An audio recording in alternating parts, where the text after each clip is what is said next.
Today we have Professor Manoj Kumar Mandal from Rajendra Mishra School of Engineering Entrepreneurship with us to deliver a session on preparing business pitch, which is going to be very important for the next phase of this event, which is the Agri-Food Techathon, where the participants will need to submit their uh, pitch in a prescribed format. So the form and the format will be given to you. We will be having a session maybe tomorrow to describe the submission process. But today, Professor Mandal will be taking you through the essential components of a business pitch that any business pitch should have. Dr. Mandal completed his BTech and the PhD from IIT Kharagpur. He is a senior financial professional, an academician, and an innovator with several patents to his credit. He has received several laurels for his innovations, including the Gold Medal for Best Innovation Award, jointly by Lockheed Martin, Stanford University, University of Texas Austin, and FICCI, India. He has received Innovation Award from Department of Science and Industrial Research under the Technopreneur Program, received Innovation Award from Technology Information Forecasting and Assessment Council under the Program of Technology Refinement and Marketing Program, and recipient of the Best Innovation Award by the Ministry of Chemicals and Fertilizers for a technology on low-cost sanitary napkin using fiber from jute and indigenously produced super absorbent polymer. He is also presently teaching entrepreneurship at IIT Kharagpur and mentoring a lot of aspiring entrepreneurs.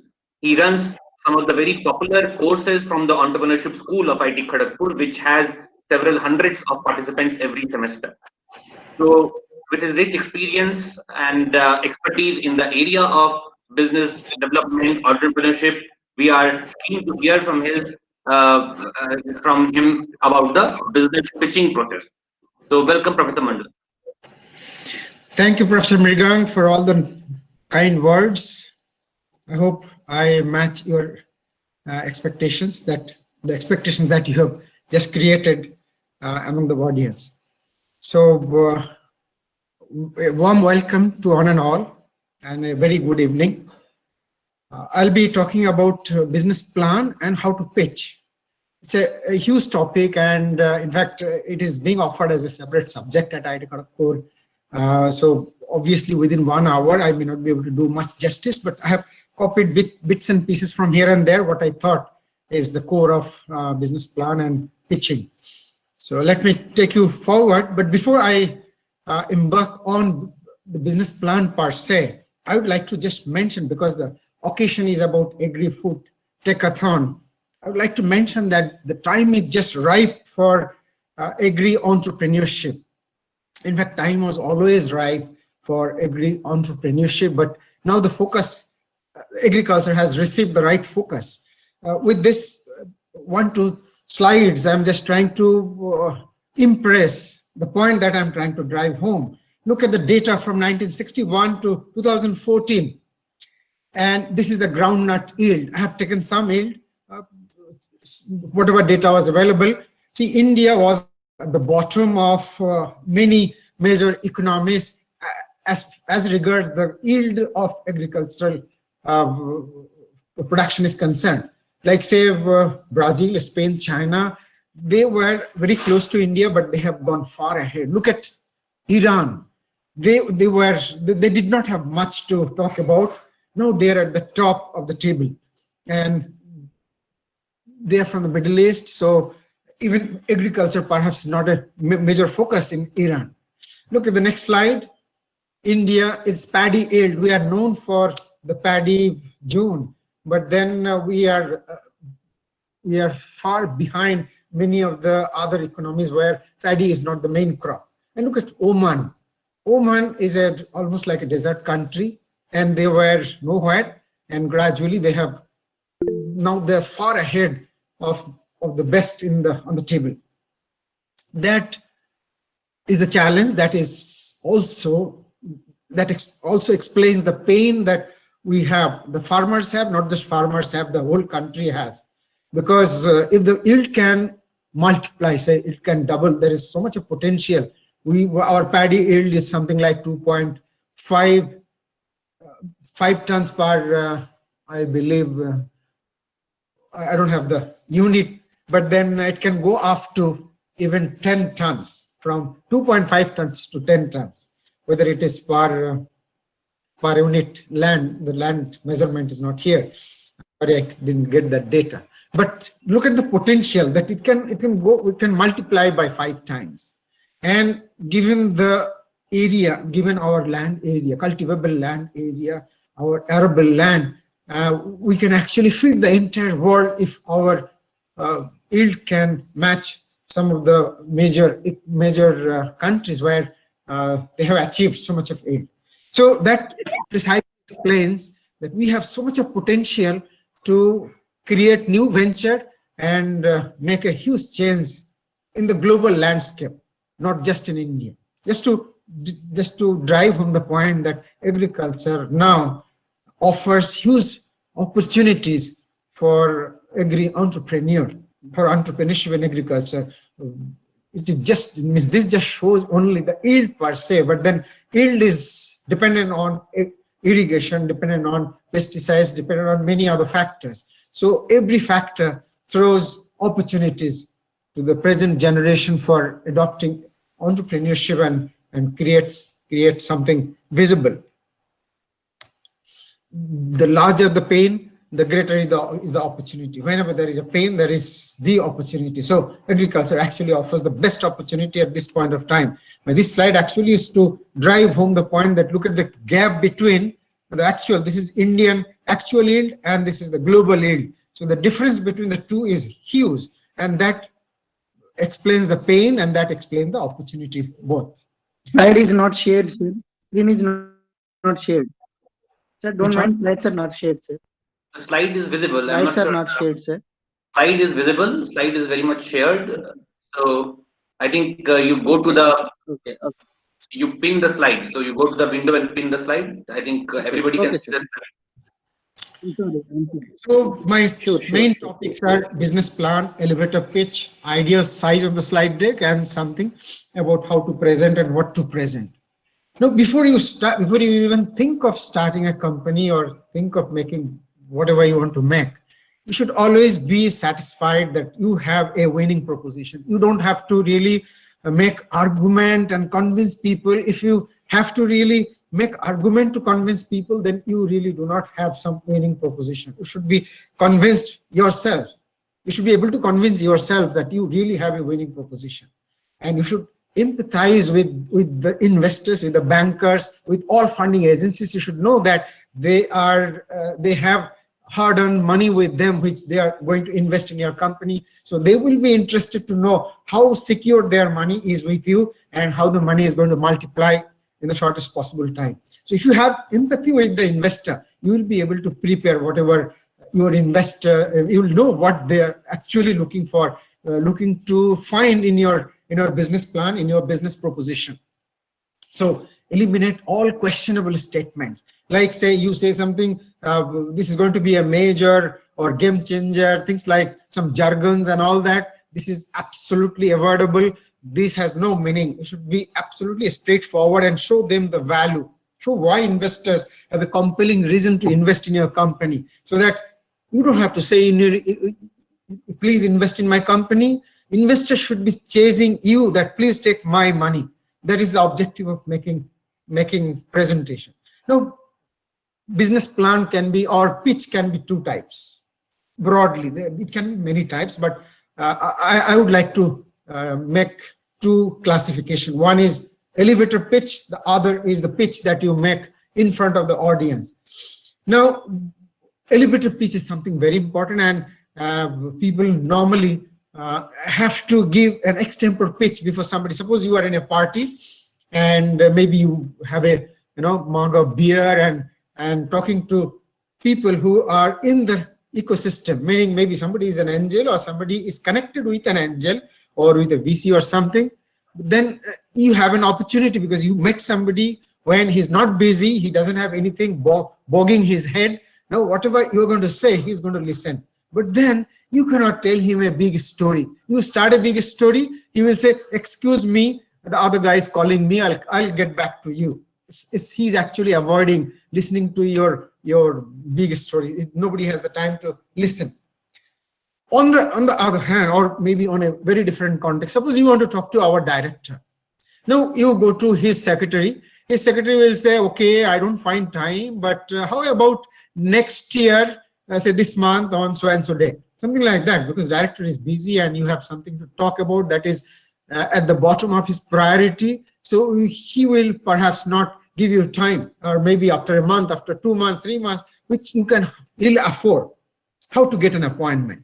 No, his secretary is not convinced. You cannot knock the door and say hello and then try to impress. All that you can do is you can notice that director is coming early in the morning at 9 o'clock, getting out of the car, walking up to the elevator, entering into the elevator, going to the office. So you have about a minute's time. If you catch him just the time he is just coming out of the car, start talking to him, go up to the elevator, travel with him. By the time he comes out of the elevator, your story should be over. And you should be able to tell him so much that he would tell you that, please talk to my secretary, and he will give an appointment maybe today afternoon. So everything is done. Now afternoon, you are ready to pitch your lengthy pitch to the director. So this 1 minute pitch is known as elevator pitch, because normally you get a lot of time in elevator. A lot of time means almost a minute. Ours is a single story travel from ground to the first floor, so may not be 1 minute, but then elevator pitch, the word came from there. And it is not just for elevator, it is for anything. You are in a party, you are traveling, you are just meeting somebody. Within maybe 20 seconds to 30 seconds, if you can make a statement that kind of catches the fancy of the other side, you are done. So you get an opportunity to talk to. So you should not use any jargon here. It should be absolutely direct. You should not blabber, like say, what I mean, blah, blah, amna, and all that. If you are doing that, people get so much bored, they will not even listen what you are talking. It should be straightforward and to the point. And particularly, you should know what is going to catch the fancy of the other side. Other side are interested about social value, perhaps some people are interested about their money getting multiplied. So show them the value. If you can show them the value, if they see that his money or her money is going to be multiplied by 5 times in 3 years, he will immediately look at you and he will say, okay, speak more. He will even be ready to miss his flight and talk to you, something like that. Because just like we are looking for investment, investors are also looking for opportunity to invest. Almost 90% of the companies that they fund actually bombs, actually fail. So they are stressed to identify an opportunity that is going to be successful. So if they really get a smell that you are one of those 10%, they will immediately catch you, or they will be eager to miss their flight or train or anything, and they will sit with you and talk. So be straight and show them the value is the thing. So here you have to tell them who you are. Suppose, for argument's sake, you are from agricultural background. Say you are agriculture engineers, and you are doing something in agriculture. So talk about that we are from so and so college. We did our BTech, MTech, or whatever from agriculture, and we have this technology, filed a patent, and ready to go to market, or we have already acquired say 20 customers or something, and they're happy. We have repeat customers, etc., etc. Repeat customer is something that most people are interested in. If you have repeat customer, that means your idea is validated, your product has been accepted by the market, and then even though you're not making profit, it shows that you're going to make profit moving forward. I have a slightly long pitch. I practice this and it takes just 1 minute, but it looks long. Now, I would prefer that it should be almost half this size, meaning 30 seconds should be a good pitch. 60 seconds is the outer bound, but it does quite okay. So it's like this. We manage customer grievances on behalf of farm machinery companies. Post sales, our company remains engaged with customers on one side and the service engineers to the other to answer all queries of and troubleshoot every complaint so that customers get exciting experience and the sellers, that is our clients, get a 5-star rating. We charge 20% of 2% of the sales value, and our cost is about 1% of the sales value. We are present in parts of Mumbai, serving 2 multinationals and are actively talking to more. It is a niche market, and we would like to spread through large geographies before competition sets in. The size of Indian say agricultural machinery market is about $25 billion, and from 1%, it translates into 5 million rupees of profit in a year. So $1 million of funding should take us there. So you convey that you are actually catering to a wonderful niche area that is nobody is there actually in this domain. Meaning, suppose some company is selling a tractor to somebody, they forget about it. Now you are in between. You are talking to the farmers. Do you have a problem? Are you happy? And then you are trying to troubleshoot whatever, maybe educate the farmers as to how it should be done, how they can manage their fuel efficiency, etc. On the other hand, you are connected to the engineer so that any problem you can immediately bring them there and solve. So both are happy. Farmers are happy, companies are happy, and you charge 1%, and you can show money there because it looks like you are making $5 million annual profit after 2 years, and you need just $1 million. So you tell the entire story in 1 minute. Perhaps not so good, but then that is how one should approach.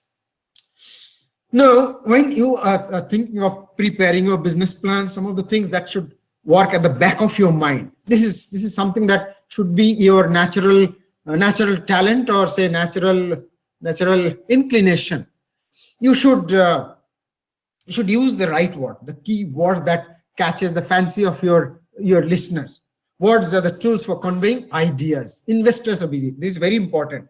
Whenever there is some kind of an invitation for investment, normally you don't cold call investors. Like you don't send a mail with your business idea to an angel or VCs. Normally they will be inviting you in some kind of an event. Maybe say angel network will be inviting proposals, and then you submit your proposal, and there will be more than 1,000 applications. Now, if you write a big, huge story, nobody has the time to read. Nobody will read that. So they are very busy. So you have to have a wonderful summary at the cover, and the summary will be read, maybe a paragraph or maybe slightly more, which should convey the right messages and the succinct value that you bring to the table, so that whosoever are screening your proposal goes to the right tray, not the wrong tray. And then it moves on to the higher ups. The higher it goes, the lesser is the time availability. So say the final person who is going to make the shortlisting, his time is even less. So it should be precise and right words. They want you to convey as much possible with as less words as possible. And you should not say poetic words and all, big quotations. There is no place for that. The quotations may be there at the beginning when you start, before the clock starts. You just start with a quotation. Perhaps is okay, but then in between, it's not going to be valuable. Always follow the lean philosophy. Give a MVP, meaning MVP is the minimum viable prototype. When you are building a product, what is an MVP? An MVP is something like this. It contains those features that communicates your value proposition. Suppose you are manufacturing a power tiller. Now, there are many power tiller companies. You are manufacturing one where there are some features which are better than existing ones. Now, you prepare an MVP which will have minimum features so that it can move and performs the activities. Along with that, You put your additional features that you want to convey to your customer, that look, our tiller will have this, so that customer will think, wow, I was looking for this, and this has this features. That's wonderful. So that you can get your idea validated. Once it is validated, you now make a better product with some aesthetics and all that. But at the minimum viable prototype level, there's no aesthetic. Similarly, when you are preparing a business plan, it should have only the MVP and not the huge 100-page report. So if you have 60 slides and all that, absolutely forget about it. I'll tell you how many slides, what should be the font, etc. Now, for everything, whether you are a CEO of a company and managing a huge number of people, or you are giving a presentation before investor, know for a fact that a story actually sells. People love to hear nice stories, captivating stories. So when you start pitching, just tell them a story, not unrelated to your business, absolutely related to your business, but then don't tell a story for 5 minutes. That is going to kill your valuable time. It should be within maybe 30 seconds to maybe at the most 1 minute. 1 minute is a very precious time. 30 seconds should be good. 20 seconds will be even better. Suppose the story goes like this, that quitting my software job, I went for a morning walk and I was not feeling well. I sat in a tea stall for a cup of tea. Weather was windy, a paper came flying, fell on my feet. I read the headlines. Indian farmers are dying because of pesticides. The minimum fertilizers is used, minimum pesticides are used in India, maximum deaths happen in India. And then that shook me. And, then you stop. You give them something to expect more. Whenever somebody pitches, maybe just for pitching sake, there are competition when you speak about something. People start with this kind of a story, 2-3 lines. So they lay the foundation and create an expectation in the audience. Audience would like to know what then, what after this. Sometimes you throw a question to the audience. Can you think that blah, blah, blah? What can be a solution to this? Something like this. So that audience stay with, apprehension, at the same time, expectation. So you start then, and they remain captivated because they're looking for an answer. You have thrown a challenge or a situation that is so painful. Everybody shares the pain that you have brought on the table, and they are looking for, okay, so you are going to come up with a solution. Now, suppose you are thinking of a drone-based pesticide sprayer business. So you connect that with this death, and all the death and all those data are that communicate with almost like pointing your finger to their eyes that, look, this is the problem and this is a solution, something like that. So tell that story, start with the story. The moment you start with the story, people, if people are watching their cell phone, reading the news or anything, they will immediately pay attention to you. So that is another way of drawing people's attention. Start with maybe 3 lines of story or 2 lines of story, and you should have all the information at your fingertips. You should not be caught on the wrong feet when some question is asked to you. You should not say, I did not think about it. That should not be the case. You should be thorough about whatever. Try to give a real picture of your product. There is a saying that a picture speaks 1,000 words. But then if you can show a video, that means working of your prototype will make it far, far superior. Means the impact will be far more. In your presentation, in your slide deck, 4 things are very important, and you should not forget about talking about that. People, the opportunity, the context, the risk and reward. The reward is not your reward. Reward is what investors can think of if they invest in your company, can expect. So if they're investing, say, $1 million, what can they expect after 5 years? So they are more interested in that. Social value makes sense, meaning is highly valuable. But then many investors, like say angels, who do not have any social dimension in their approach or anything, they may not be so much drawn into your story about the social value. So many people dying of hunger, I'm going to give them food. So they may not be interested in that. Most people are interested how much money they are going to make. So depending on your audience, suppose you are pitching before Will Grow. Will Grow is an investor, but then they have huge social dimension. They invest money not just in the form of equity. They give grant also. Being a private enterprise, they give grant. EcoFrost from IIT Kharagpur, they received 1 crore rupees. Out of that, 60 lakh rupees was grant. Only 40 lakh rupees was against equity.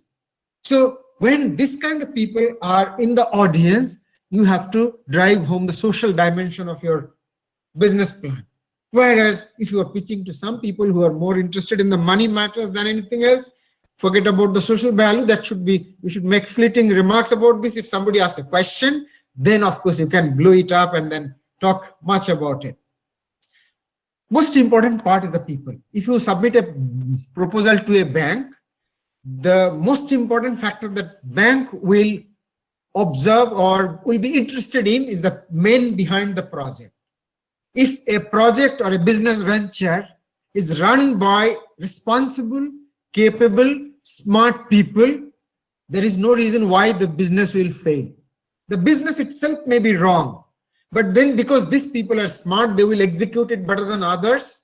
They will, if necessary, they will pivot and then find a better solution, maybe adding more features. So people are most important. So you should show why your people are the most important. While talking about people, you should say complementary skills. Suppose there are 5 agricultural engineers. Nobody is a marketer. Nobody has knowledge about finance, about say anything else. Only product. It may not sell. It may not look like a wonderful team.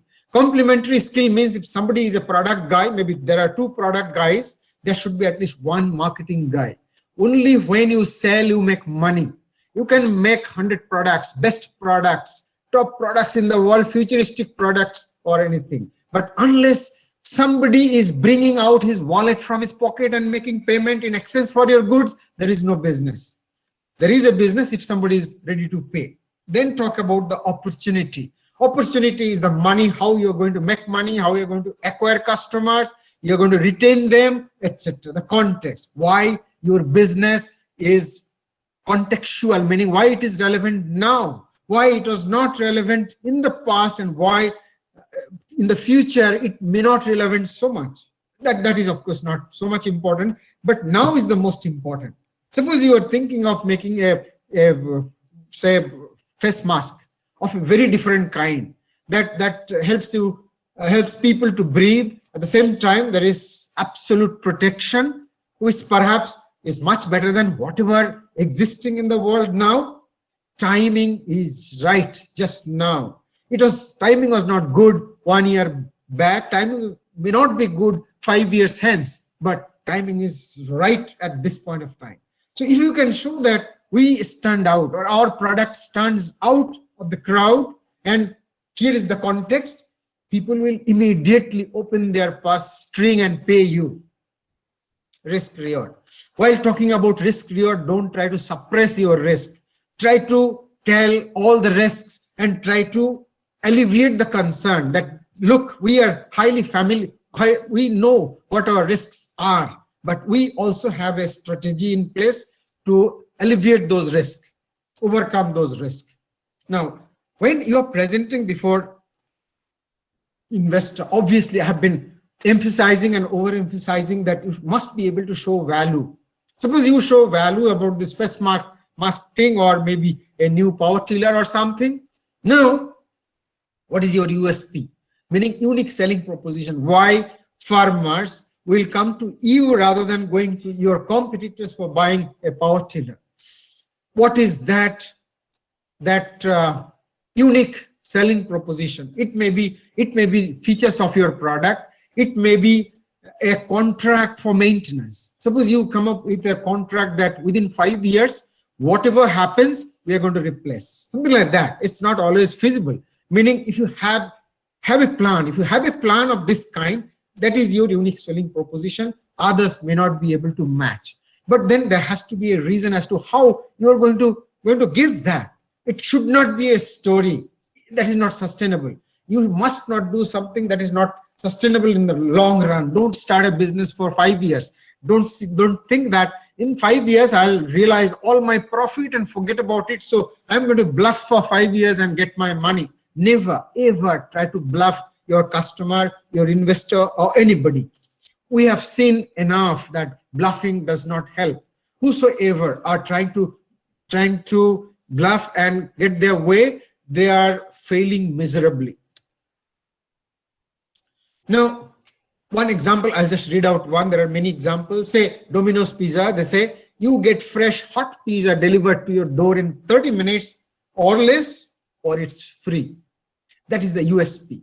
Very few will be able to do that. How do they do that? Because they have wonderful delivery system. Others cannot match. Like Flipkart perhaps come close to these by saying that we will deliver anything and everything within 2 days at any place. Perhaps they can say that.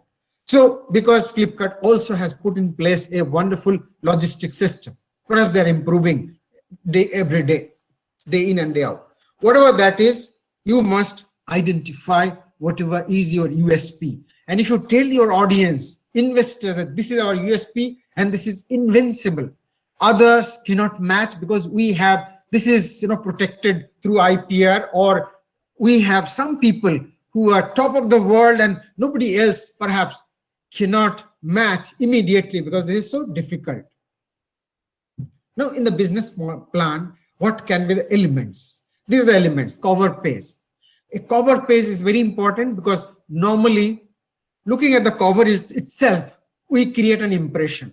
You meet somebody, the guy is shabby, does not look clean and all that, you'll immediately think that he knows nothing, even though maybe he's the most intelligent person. We have a tendency to judge a book by its cover. I'll just tell a story in a minute. Agatha Christie writes wonderful, what is that? That what?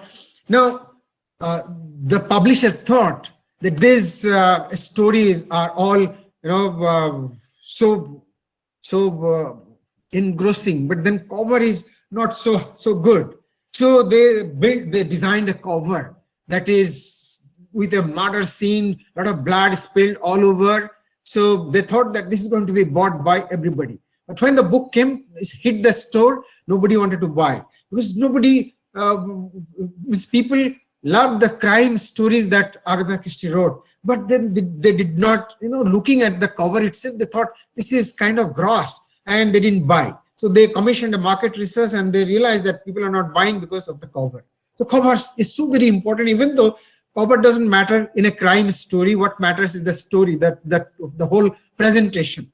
Executive summary, very important. In fact, executive summary is the most important of your business plan. Why so? Because nobody has the time to go through your business plan. And anybody and everybody will flip one page and look at your executive summary. And they will try to gather anything and everything from that one page, or maybe a slightly long one paragraph, and then they will try to sift through and then get the value whatever is there. And if you have not written the executive summary well, chances are very high that the entire business plan will be dumped in the dustbin. Whereas you write wonderfully, you show the value in the executive summary, they are going to flip more pages and go to the section where they want to see the value, whatever has caught their fancy. So you have to really write executive summary with a lot of patience, a lot of innovation, and just put something in bold so that it catches their eyes and attention, so that they get everything not even in a minute, maybe within 10 seconds, 15 seconds. If everything is in bold, every important information, they'll immediately get it. Flip the page and then look at the finance, and they'll say this finances are good, this is good, there is a picture of the thing, so immediately it is done. So executive summary is the only thing that people will read. Even academicians, when they download a paper, research paper, they read the abstract. And if they're happy with the abstract, they will read the conclusion. They will see what experiments they have done and what is the finding. These two are very important for a paper. Similarly, here also, executive summary. And if you write a conclusion, perhaps some people will read that. Then the contents, that is the entire business plan. Sorry, contents is the index where you write whatever can be expected inside the business plan. Then the detailed plan that has everything, meaning your business, your marketing strategies, your operational strategies, your men behind the projects, etc. Conclusion may or may not be there. So there are about 10 sections. Executive summary I just mentioned, then the business, the background, meaning how did you get here, meaning why suddenly you thought that this is a good business. So you can give some background that, there is a segment of population who are suffering from this pain and there is no solution, or there is a solution that can hardly alleviate this is not good enough to overcome the pain. So they are actually crying and some people are dying or something like that. So we thought, why not we come forward and help these guys? And we have come up with a solution which is, economically viable.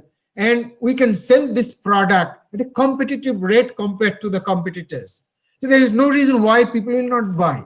And we have already made minimum viable prototype and got it validated by the customers. In fact, we have made some new prototype which are very close to the commercial product and people are using it. We are getting feedback. Feedback is good. They are coming repeatedly.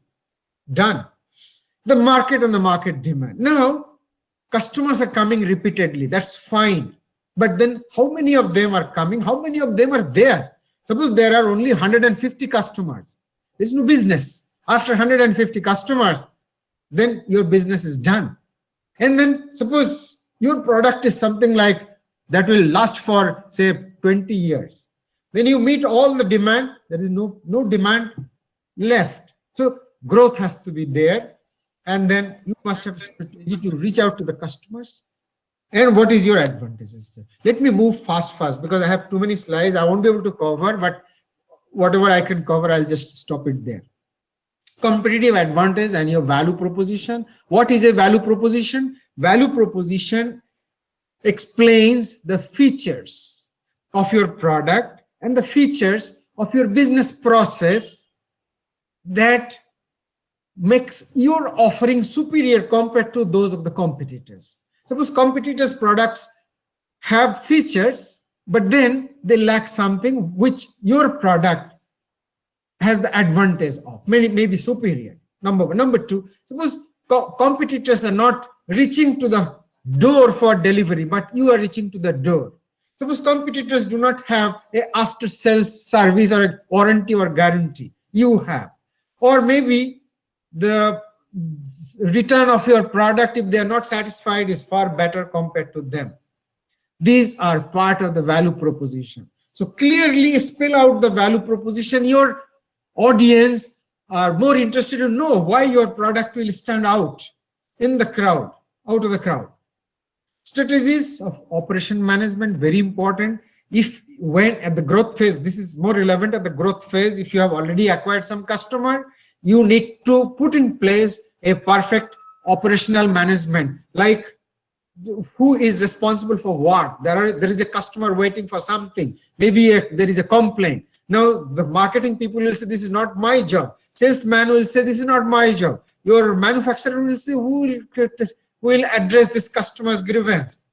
Whereas a company with a wonderful operational management, every aspect of the business has been assigned to somebody or the other, and it will move picture perfect. No customer will think that this company does not care about customer. They will think that, wow, I will repeatedly come to this company, or they will talk about your company in a tea party, in a drawing room, anywhere they go, anywhere they mix, they will be your evangelist. They will spread the word of mouth, and it is done. And your investors know it better than anybody else.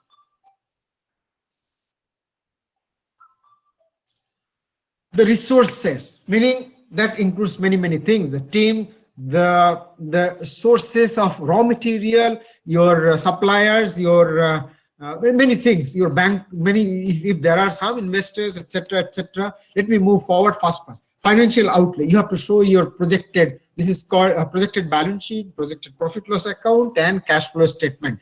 Even though these are based on projection, which may not have much basis and it may go haywire moving forward, and investors know about it, but still they want to see whether you know about it, whether you have given enough thought in that. So must project, and don't project just by scratching your head. There should be a basis. Mention that what is your what is your market size and how much you are going to acquire, etc., etc. Then risk, opportunities, and sensitivities. You make a SWOT analysis or something, strength, weakness, opportunities, and threat. Whatever way you want to convey to your investor that this is, we are familiar with the risk, but then this is the opportunity which sway whatever comes on our way, and our profitability or financials are not so much sensitive with changes. Suppose your business is sensitive to foreign exchange rate. Suppose you are exporting to some countries, or you are importing the raw material from somewhere else. If you are importing from, say, Japan or China or somewhere else, and rupee depreciates drastically, your cost of import will go up. Whereas if you export, if rupee appreciates, you will not have any business whatsoever moving forward. So you have to show that we are insulated from the vagaries of exchange rate or inflation or whatever. That will help you. Conclusion, appendices. You can put whatever you like. You can put detailed financial statements here. Whereas under number 7, you should give only the salient points, not really the detailed picture. Points that is easily readable. You should not expect them to spend minutes to read that. So in a nutshell, you have the summary, that is the abstract, business, market demand, competition, strategy, resources, financial forecast, etc. Now there are many templates available in the internet, and you should take only those, or maybe it makes sense to take from the people, from the horse's mouth. Sequoia Capital is a very active investor in India. They say that your pitch should have this many slides: company purpose, problem, solution, why now, that is the context, market size, competition, product, business model. Business model is the finance model, meaning how you're going to make money, meaning how you're going to what is your revenue model in particular, team, financials. Then there are other models like Deb Levinsky is a very well followed person in business plan parlance. So he gave this in Forbes magazine, and there are 10 points. You can see them later. You can pause the video and see.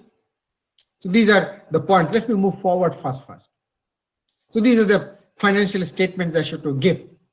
Now, executive summary. In executive summary, as I said, this is the most important part. You can put all these: the business, the team, the proposal, why now, why it will succeed, what the rewards will be, major risk, etc. So you can put all of that. Again, overemphasizing the executive summary. Read the bottom part of it. Spend time on it, nurture it, hone it, and edit it remorselessly. Even give it to a professional to edit. It may be the best investment you make. Vaughan Evans told this, because this is the most important part, and this will serve the purpose, very purpose. Nobody is going to read the rest of the thing if executive summary is not done well. So they don't read others if they read executive summary. So let us move forward. Okay, this is a business model canvas. If you're not familiar, Google search and find. One of the slides can have your business model canvas, that is the summary of your entire business model. Key partners, key activities. It starts with value proposition at the center, and the left side is how you create the value proposition. The right side is for whom you are going to create the value proposition and how you're going to maintain relation with them. And in the process, how you're going to earn the revenue. That is the business model. On the left side, how can you manage your cost? What are the total costs, etc., etc. Sir, sorry to interrupt. Can you please share your screen? Screen is shared. Maybe you have pinned something else. Yeah, the screen is visible. Please. Okay, fine. There's no time actually, just 10 minutes. Let me finish as much as possible. Remember, most of the people forget about color, forget about aesthetics. There's very important things. See, some people will put some red color, yellow color, green color, this, that. Color has meaning. You should be familiar with color wheel. Just in YouTube, search for color wheel. There will be wonderful, there are many umpteen number of lectures on colors, and you should know that all the colors do not go together. It actually becomes obnoxious if you put too many colors and unrelated colors. Colors should be complementary, and there should not be too many. There should be 3 colors. One color should be accentuated, that is 60% of the color should be one, 30% the next one, and 10% just for creating contrast. And there can be monochrome also, meaning single color but different shades, different hues. This is blue color, but hues are different. This is the color wheel. You read more about it in YouTube. You'll know which color goes with what color. This opposite color goes together. If you are putting the opposite colors in a slide or wherever, it actually becomes eye-soothing and people actually love to look at it. Whereas particularly in business domains, try to use sober colors like this. This is monochrome, but then there is one color slightly greenish, which is about 10% of the whole presentation. Either this one or maybe even this. So it gives gravity to the presentation. Now pitching. This was about presentation, but how to present. The first slide should be something like infographic, giving the details of the business, people, where from, your customer, your suppliers on one side, or maybe your people on the one side, and then all other finance, etc., etc. You think about it, but an infographic in the first slide makes a wonderful presentation. And if you can really bring something tangible on the table, say you have a prototype or something, that is the most important part. People normally will look at everybody with apprehension, that you are telling stories, that reality is different. But the moment you have something on the table, people will know that you mean business, you mean whatever you are saying. Style matters.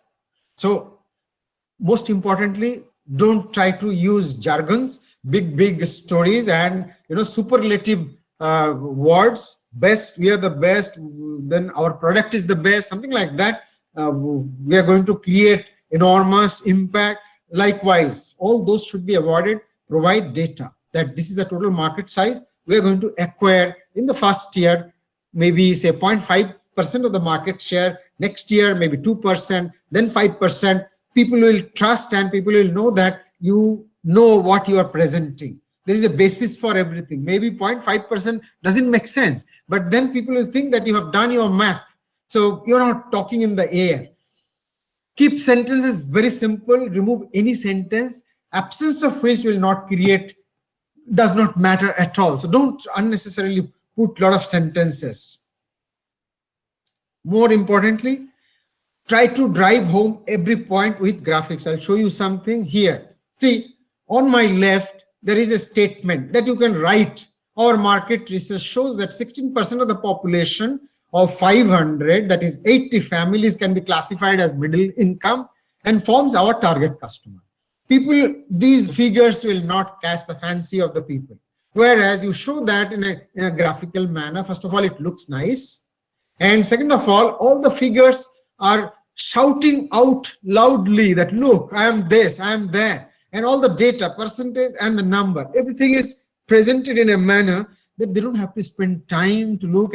And when we look at a figure, we retain that. We tend to retain that. But if we look at some data, we tend to forget about it. So we'll not remember whatever you presented in number of slides, in data, giving too much of data. But then this is going to be like the 60% of poor families, the shape of the thing, this nobody is going to forget.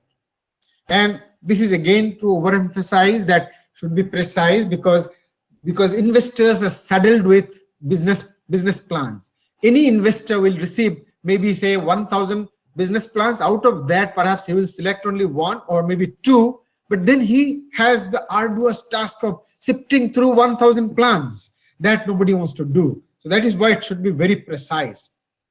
I started by saying that you must tell a story. Story matters a lot. Story matters while marketing.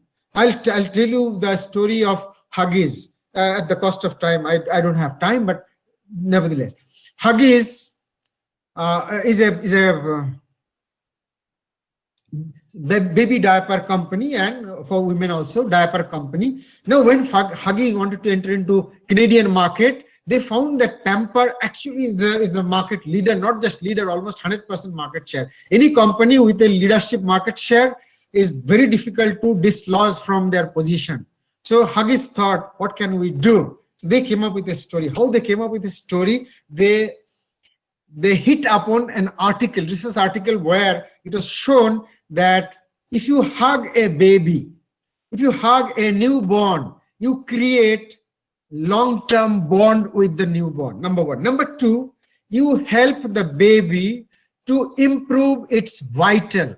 Initially, baby is susceptible to external vagaries because he or she was in the mother's womb, is the most secure place. Now he is outside that world.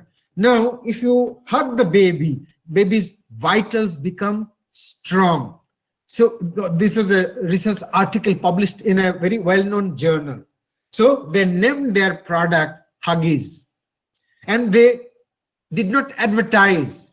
They just brought an article, paid article, saying that mothers should hug the baby. If a baby's mother is not available for whatever compulsion, there should be professional huggers to hug the baby, because that will strengthen the baby's vitals. Number one, it will create bond. Then whichever mother read that article, she talked to everybody, and whenever there was a time to go to hospital for delivery, they made sure that their basket is full of Huggies diaper, Huggies baby diaper. Huggies did not tell that you buy Huggies, but then the story actually did everything. So whether you are trying to acquire customers or you are trying to influence the investors, try to tell a story, compelling a story that will sell, that will titillate the right chords of your listeners. Even in a company atmosphere, suppose your employees are demoralized, now you have to come up with a story that is connected to the product, that is connected to work culture, but then the story should be nice so that it hit their right chord and it resonate their sentiment. So if you tell that story, they will kind of press into action, and then they will forget about whatever or demotivating them. I think yeah. So accidentally I went backward. Okay, let's move forward. Tell you a story. Storytelling is very important. So whenever you're pitching, try that. Okay, now the elevator pitch should not be more than 60 seconds, that I said. 20-30 seconds is better. And this slide actually should have been at the beginning. Do's and don't. I'll not discuss about that. Guy Kawasaki is a very successful entrepreneur, and he has published a rule for presentation, for pitching. That is the 10-20-30 rule. I'll just finish this and I stop. Guy Kawasaki said that you should have not more than 10 slides, because there are 10 points. Whatever template I showed only 10 points. So there should be 10 slides. And then you should complete within 20 minutes. And your font size should not be less than 30. That's what Guy Kawasaki said. He's a very successful entrepreneur. You should search about Guy Kawasaki and 10-20-30 rule. You will find that internet is flooded with that. And what should be the 10 slides? He has given this idea, but it actually is very much similar to what I showed you earlier. Title slide, problem and opportunity, value proposition, underline magic. Why you think that your business stands out, why people will come to your business and not go to the competitors. Business model, that is the revenue model, how you're going to make money. Go-to-market strategy, meaning how you're going to acquire customer. You have the product. Now you want to acquire customer. How are you going to do that? Reach out to customer, meaning what is the channel, what advertisement you are going to use, whether you are going to use influencer or something, what is your strategy? You have to tell your audience, to convince them that you are going to do that. What are your strengths and weaknesses? Complement means management team, complementary skills, not just, all tech guys are not going to sell. Financial projection, traction timeline means where are you now? Are you at the idea stage, or you have gained some traction? Some incubator has already invested some seed money and you are growing there, or you have accelerated by somebody. So you must be able to tell the traction that you have got. So okay, let me move fast. Some do's and don'ts. Present yourself in good attire, very important. Whenever you are physically presenting, don't be obnoxious. Remember that the first minute you're going to create an impression, and that is going to last forever. The first impression is going to last forever, unless your business idea is super excellent. They will not excuse you for your first impression. So dress nicely, remain relaxed, don't fidget, do not stick to the ground, don't start at one place, keep walking, but then don't do it in a very stereotype manner as if you're doing it intentionally. Then do not engage in self-praising. Never say that, oh miss, I have done this, I have achieved that, received a gold medal, this medal, that medal. It doesn't actually talks much about it. While at the introduction level, talk about your experience, meaning which is relevant for this business, but then don't trumpet too much throughout the presentation, and particularly don't batter your competitors. It doesn't say good. Don't tell that, competitors have this product, it doesn't do this good, that good.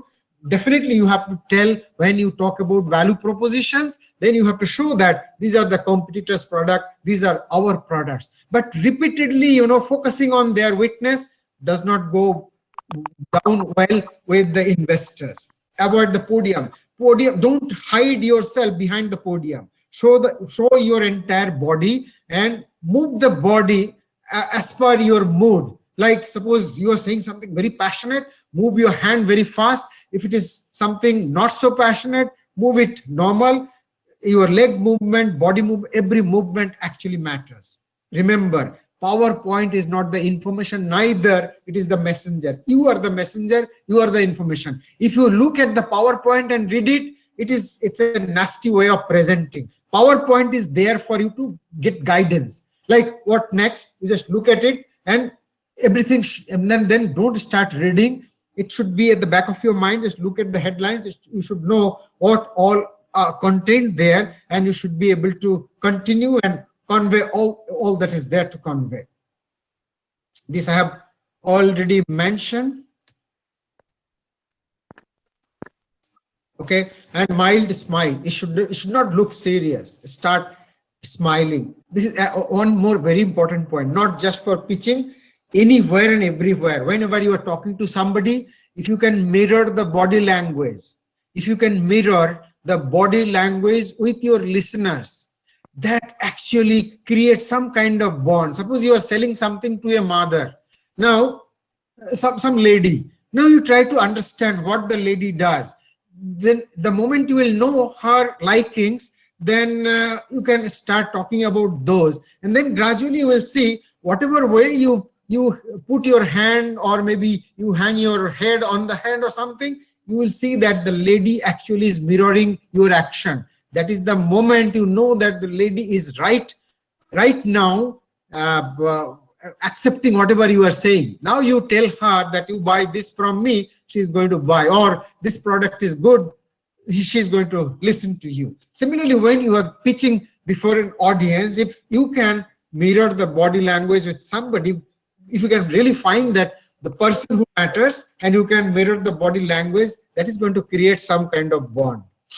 Fidgeting should be absolutely avoidable, and that is why you should repeatedly give rehearse. You should rehearse so that it should be absolutely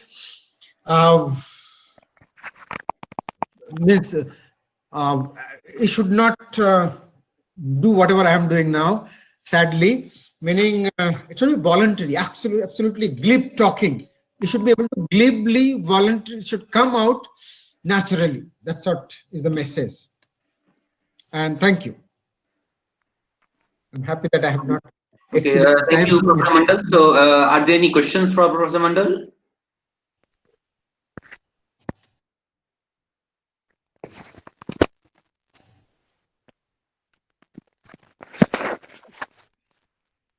Yeah, if there are questions, I'll be glad to answer.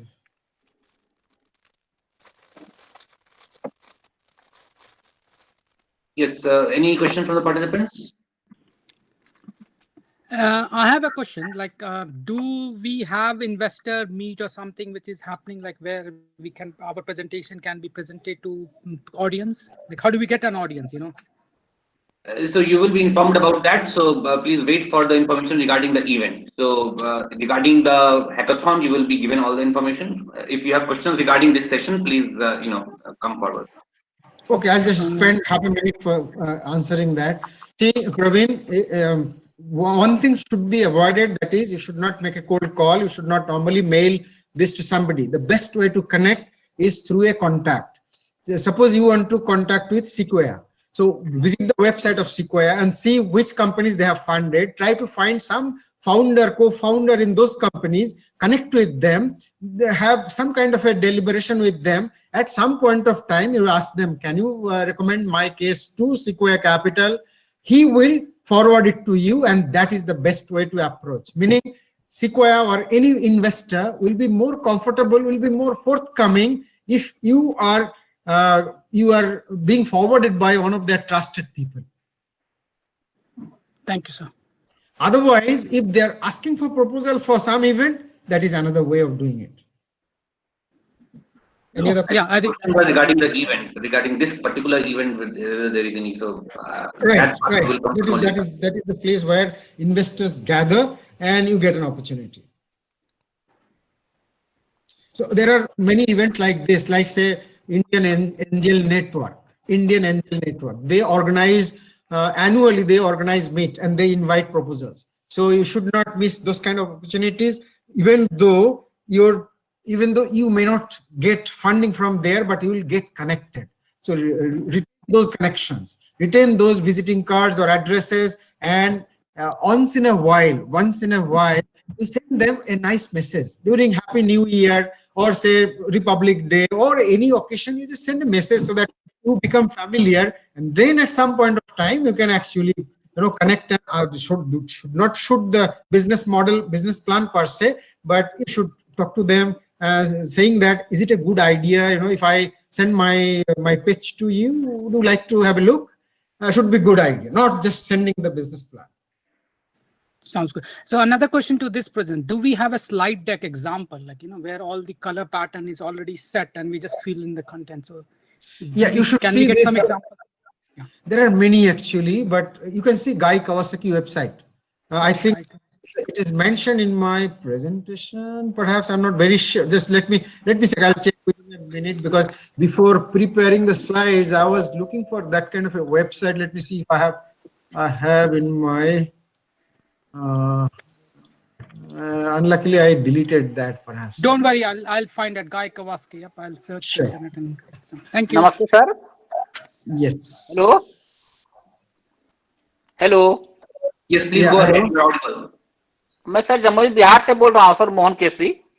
Okay, just a second. Let me stop this video that is playing from somewhere. I don't know from where. From some website I visited. Hello. Just a second. I don't know why this video suddenly started. Just a second. Yeah, I got it. Okay, please go ahead. जी नमस्ते sir. Namaskar. और sir थोड़ा सा sir, हम लोग sir farmer है sir, थोड़ा सा हिंदी में बताते तो कुछ समझ में आता सर. जैसा आपसे अनुरोध है सर, कुछ बताइए सर. ये आपको पहले भी बताया जा चुका है, आप हर सेशन में यही का सवाल पूछ रहे हैं. अभी यहाँ पे हमारे हाँ। पास बहुत सारे स्पीकर्स हैं, सबका अलग अलग रीजन से हैं, और हमारे पास पार्टिसिपेंट्स भी बहुत अलग अलग जगह से हैं, इसलिए यहाँ पे हिंदी मुश्किल होगा। अब हम लोग रीजन वाइज करेंगे आगे चल के, तो उसमें हिंदी करेंगे। हाँ, जी हम लोग हिंदी करेंगे, कभी कभी बहुत जल्दी हिंदी में हम एक तो जरूर करेंगे। जी सर, जी सर। तो उस टाइम में आप पार्टिसिपेट कीजिएगा। ऐसे मेरा हिंदी बहुत अच्छा नहीं है, लेकिन अगर डेडिकेटेड प्रोग्राम है तो हम जरूर कोशिश करेंगे ताकि आप तक पहुंचा जी सके। सर, जी सर। बिल्कुल। Any other question? There is one question in the chat. Okay, what is that? I can. Yogesh? What is the level of comprehensiveness should be there in the deck? What the stakes are 50 crore or more? Asked See, by Yogesh Mehta. yeah, it should be comprehensive, no doubt, but then not at the cost of preciseness. It should be precise. So this is a kind of a mutually opposite thing, but still you must try to make it comprehensive so that no important information is missing. At the same time, you should be empathetic to your audience that they don't have time. If I make a 50 slide deck, 50 slide deck, then nobody is going to read that, and I'll be stopped. Suppose you start thinking that because my presentation is going to be so good, even though they have 20 minutes time, they are going to allow me 1 hour. That's not going to happen. In fact, I forgot to mention that you should always have a 5 minutes, a 1 minute deck, a 5 minute deck, a 10 minute deck, 20, 30. Because even though they will invite you for a 30 minutes presentation, chances are very high that at some point of time, they will say, we are running out of time. You have only 10 minutes. Within 10 minutes, you should finish. So you must have a format of 10 minutes so that you can complete within 10 minutes. I had many slides. Actually, I have hidden them because I knew that it is for 1 hour. So I did not give, I had an example of a good slide deck like Airbnb. That was a $40 billion company. I had the full deck that they presented. But then I hide them because I knew that 60 minutes will not be good enough. So you must have different size slide deck prepared. And amount of investment doesn't matter. Suppose say for example, as I said that our agricultural yield is so poor. Suppose you have some formula about doing something that will increase the yield maybe say 5 times, and you have piloted that in 1 hectare of land. I think without a presentation itself, if you can convey these messages in the first 1 minute without a slide deck, that we have done this, and the yield is 5 times, and other farmers are actually adopting, we are growing, etc., etc. Like Kheti has been doing. In fact, I got Kheti's present with some points. I wanted to add them, but somehow because of shortage of time, I could not. Like Kheti is doing a wonderful job, and if you, without any presentation material, perhaps if you listen to them, you will be enamored, you will be attracted to that. So size doesn't matter. Whatever money you want, money is not proportional or to the number of slides that you should make. 50 crore can be done in 1 slide. Okay, this is difficult, meaning Arvind asked whether I know any professional who can create a pitch deck. I don't know actually. And then how to quantify market size in agricultural sector district wise. See, there are a lot of data available. We are not familiar. Every block development office has data about number of acres of land available, what are being cultivated, and what is the yield on a month wise, year wise, crop wise. Ekdam clear data is available, full data, is no dearth of data. So once you get the acreage of cultivation, say jute or say paddy or anything or multi-crop, then estimating your Tom, Sam and Som is not so difficult. You can always estimate. It is not always accurate, but then if you show that, suppose you are a company in Midnapur, now you can always see that given the kind of business, we would like to start with Midnapur district, and within 6 months we will be kind of acquiring maybe 20% of the whole of Midnapur farmers. This is going to be reasonable. And then within a year, perhaps we're going to capture 10 districts of West Bengal. Within 2 years, whole of West Bengal, something like that. And then you get data from block development office and translate them into money value. Should not be big deal. Okay, I think that should be good. If you want more, maybe you can send a mail and I will definitely respond. Is there any other question here, everyone? I think we can take remaining questions through email, because we have the next session also starting. Yeah. So I'm pretty sure there will be more questions. So feel free to send it to the ABIC email ID, and also we will pass that to Professor Mandal. You can also probably contact him directly through email in case you have any major questions and you'd like to have interaction with him.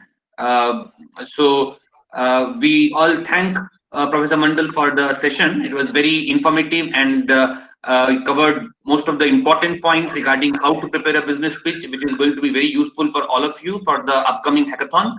So I hope all of you enjoyed the session. With this, we would like to thank Professor Mandal and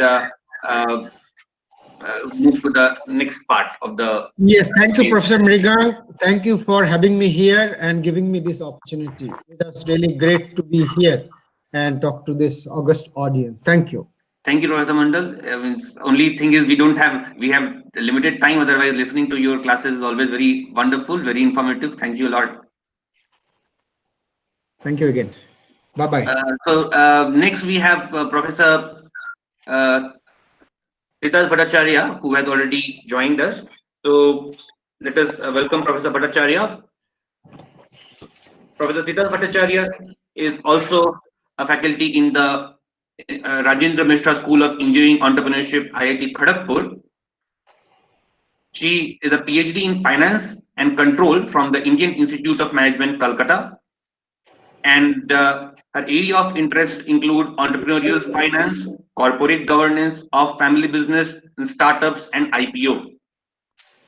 Her research interests are in the area of entrepreneurial finance, with a focus on governance of family businesses, startups, agency problems, corporate disclosure, corporate social responsibility, and agricultural extension. She has been teaching very popular courses to the Rajendra Mishra School of Engineering Entrepreneurship, like financial and legal aspects of business, entrepreneurial exit strategy, and financing new ventures. So today we are going to listen from her about the financial management of new ventures. So when you are creating a new startup, what kind of financial planning you should have. So when you're preparing a business plan, you may not have started a company, we are just preparing a business plan, or you are preparing a pitch. So as Professor Mandal also mentioned, the financial plan is also going to be very important. How you are going to earn revenue, how you are going to make money, how you are going to manage your expenses in running the company. That part is very crucial for ensuring the sustainability of your business. When you are creating a business plan or even a pitch, having a brief information about the revenue sources, about the possible expenditures, about your sustainability, that is going to be very important. And that's what Professor Bhattacharya is going to talk about. So let us welcome Professor Bhattacharya. Thank you, Mrigang.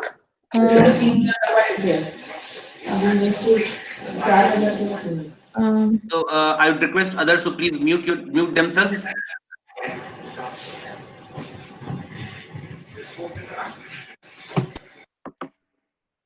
Someone's screen is shared. Professor Mandal's screen, I think. No, Professor Mandal. So, Mr. Tiwari, please unshare your screen. Somehow your screen we can see. Who is this?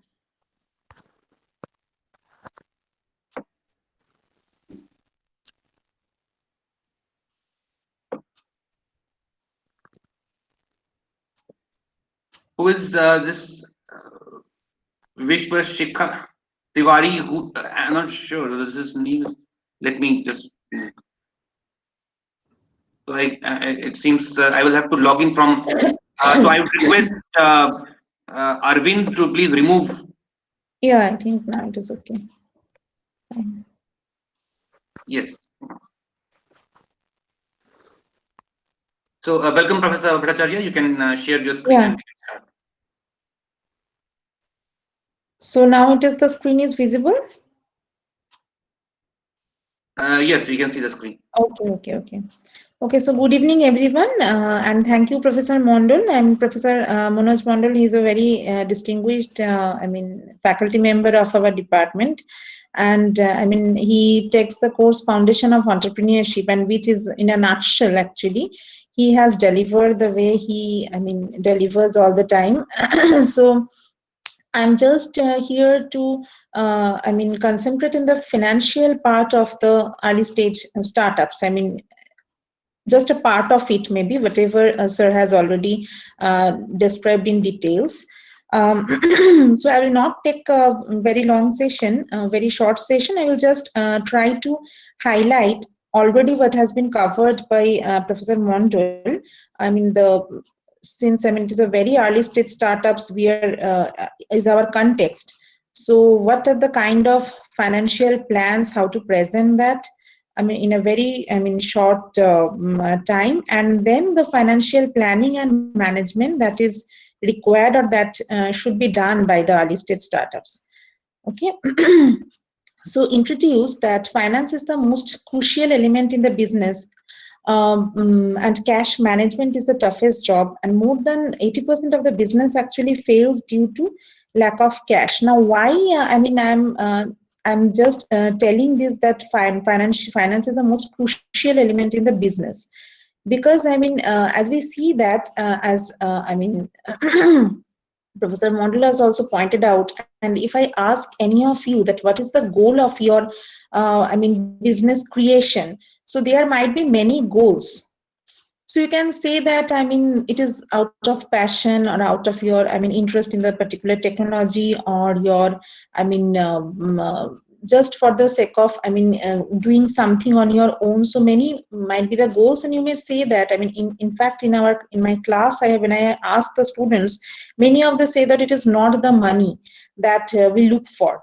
So money making is not the goal, but I should say that if you do not create value in your business, if you do not make money, it is not that you can sustain in the business. So even if the making money is like, it is not that we look for, but actually the underlying goal of the business, the financial objective of the business is should be how to make money. And sometimes actually the entrepreneurs, they do not know how to make money. So that is why many of them think that I do not want to make money. So I have heard a very interesting term that there might be three kinds of entrepreneurs. Some are entrepreneurs, they're real entrepreneurs. Some are entrepreneurs, they cannot be the entrepreneurs. And some are always they remain as the entrepreneurs, because they want to be the entrepreneurs, but they do not know how to. So this how thing is very important. But it is very easy to say than do, because I myself is not an entrepreneur like you all. But I can just it is not that I can guide you, but whatever I have learned or experienced, I can share with you. If you feel that it is somehow it is going to help, then it will be great. So what is the very important thing that generally the entrepreneurs miss out, or maybe they do not miss out, but they do not know exactly the significance of the cash management in the business. So why there may be lack of cash? Sometimes we overspend, sometimes there are needless expenditures which we fail to understand, and there are fixed or committed expenses. Once some expenses you have already spent, it is your sunk cost. So before thinking twice, sometimes if we go for expenses, so making expenses, so it is already a committed expenses, so it is going to reduce your cash. So what are the problems? Maybe because there's a emotions play more than the efficiency, and how to get efficient, that actually generally the entrepreneurs lack. So you are intelligent, you have the product, you are intelligent enough to grow your product, to develop your product. You are intelligent enough to grow your business maybe. But sometimes what you lack is the financial intelligence. And financial intelligence, a term, maybe it is a very, broad term, but financial intelligence is a basic, very basic thing. And you yourself, if you do not develop this intelligence, maybe you will be in difficulty. So what are the results out of that? There may be cash crunch. You need to go for the easiest way to reduce the cost is the layoffs, unnecessary layoffs.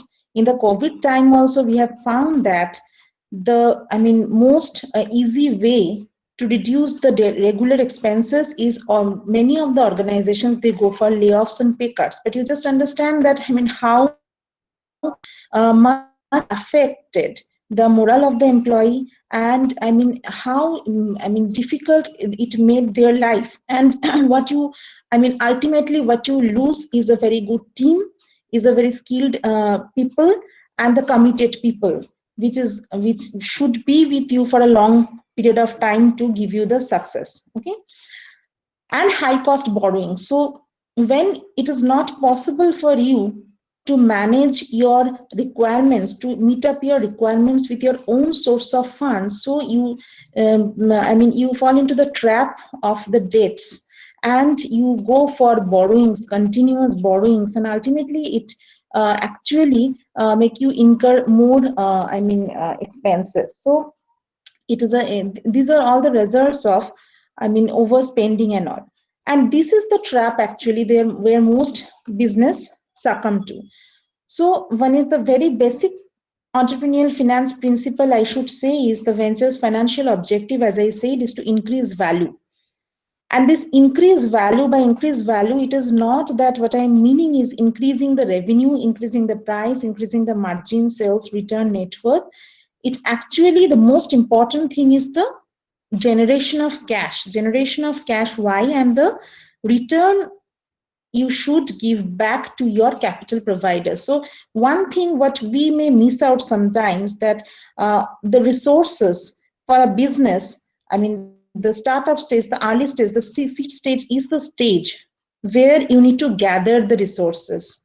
So this gathering of resources in this stage, whatever resources it is material, it is human resource, it is a financial resource, whatever it is, you need to give return back to your resource provider. So there is a cost of whatever capital you are raising, that sometimes we miss out. So if I raise debt, I have to bear a cost in the form of interest. If I raise equity, I give return back to my investor. Even if sometimes what we miss out is, I am a founder, I am putting my effort, my energy, my time into the business venture, but I am bootstrapping, I am saving my other expenses, I am cutting my all other expenses, and I am putting everything, my space, my personal property, everything at the stake of the business. But I am not I'm not getting return out of it. I'm not actually planning for, I am also a capital provider to the business, and business has to give me back.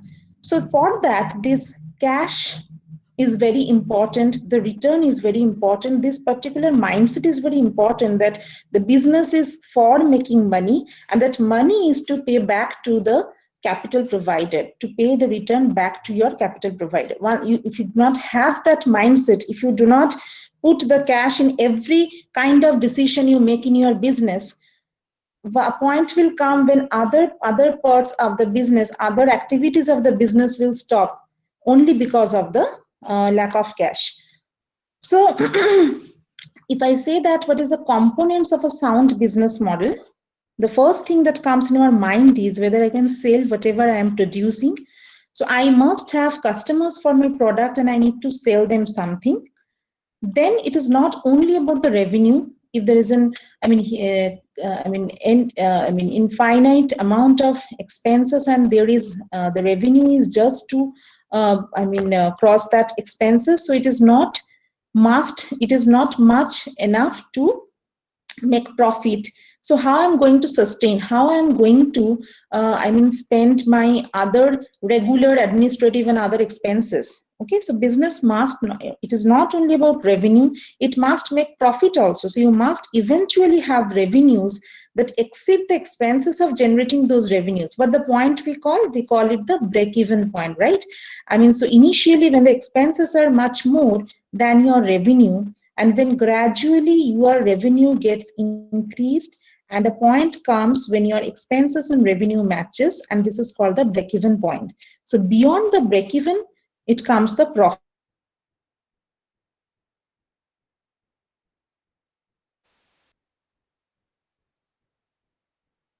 But this is also not a, complete goal of the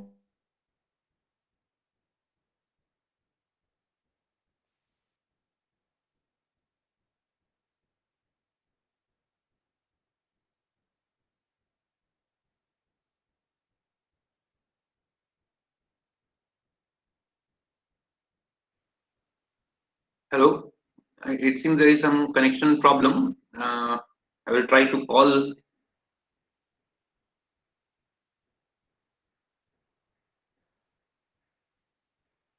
For example, when we spent in the inventory, when we purchase materials, these are expenses, right? But when we buy a machinery in the business, it is going to stay with us for a long time period. So it is our capital expenditure. So the planning should be that having all the expenses and expenditures, I should have even after compensating all those expenses, I should have enough cash flow, which is called the free cash flow. And this free cash flow actually is the source of the value. It is the value driver, where from the value of the business generates what the investors also look for. So to know that whether I should learn something about finance, whether I'm doing my business in a proper manner, just few questions, and these questions may come in the mind of your investors also, that whether you have a clear idea about your business, because whatever you are doing in the business, when you are going to project it to your investors, or when you are going to plan and make some insightful decision in the business, you need to know that exactly what is happening, what is your business state of business, how your business is performing, what is the performance of your business, and what is the position of your business. So for that, do you think that you have enough information, you can answer these questions without knowing anything about finance? So few questions actually that sometimes we find difficult to answer. Do you know whether you will have enough cash to make the payroll next month? How about the month after that? So do you have the plan? So you are generating revenue, you are getting cash, you are spending, and there are two kinds of ventures. I can say that some types of ventures are there where cash comes first. For example, very small restaurant kinds of business where the cash comes first, and there is no kind of that the customer is going to pay after 2 months or 3 months. But there are some business where you need to, the cash will wait. You need to first grab the market, and then you need to first grab your customers, and then the customers, there will be terms between you and your customers, and customers will pay after a few months, maybe as per the term and conditions. So with those cash generations, is it possible to make the payroll next month? And how about the next one? So that planning, have you, how to do that?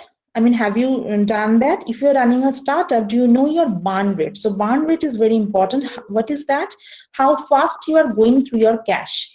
Okay, so that means it is that it is expected. Don't think that, when we talk about the financial analysis of a startup in comparison to a, big corporate, so we cannot analyze it the same way. It is very natural, it is very expected, and it is, sometimes desirable also that in the very beginning, your cash burn will be higher than your cash bill. So what do we mean by cash burn? When you're operating cash flows and your investing cash flows. Operating cash flows means again the cash flows for our day-to-day operations, and investing cash flows means cash flow from for our long-term investments. So when these two cash flows actually becomes positive, the combination, the summation of these cash flow becomes positive, we say that it is a cash build happening. And when the summation of these two actually becomes negative, so what we mean is there is a cash burn. Why we call it cash burn? Because this operating cash flow means what? This is your revenue minus your expenses, right? So that means your own cash generation from your own operations. You have sold your product and you are making some expenses and making some cash, positive cash flows. Now this positive operating cash flow plus your investment cash flow is positive. Means what? That means from your own generated cash flow only, when you are investing, even after making the investments, you have some positive cash flows left with you. So that means you are building the cash. But cash burn means what? That your operating cash flow is not sufficient enough, or maybe the operating cash flow itself is negative, or it is not sufficient enough to cover up your investments. So that means you are burning the cash. So where from you are getting the cash in that case? You are you are depending on the outside fund providers. Maybe it is a debt, maybe it is an equity. So that is called the cash burn. So what is the cash burn rate? With the cash, whatever you have, how first you think that you will run out of cash? A very, common term that is used by the entrepreneurs, it is called the runway, because the runway means the when the plane takes off, if it is a too short the runway, then there's a chance of accident, and if it is too long also, then there is a loss of fuel. So there should be a balance of the runway. So runway means how fast you will run out of cash. So entrepreneurs target should be gradually to increase the runway, so that they have enough buffered cash to sustain, sustainable.